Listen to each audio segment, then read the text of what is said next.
Hello beautiful people, welcome back to my channel. If found video helpful, then do like, share and subscribe to my channel, and also don't forget to comment on my video. I'll definitely post on my new video, love which I received on my previous video.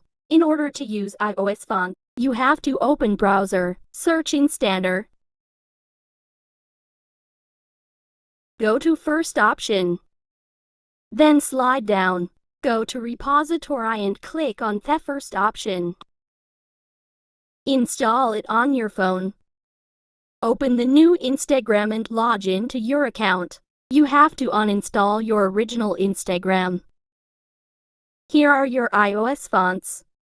If found video helpful, then do like and share to your friends. And also don't forget to subscribe to my channel. And also do comment if you have tried this feature or not.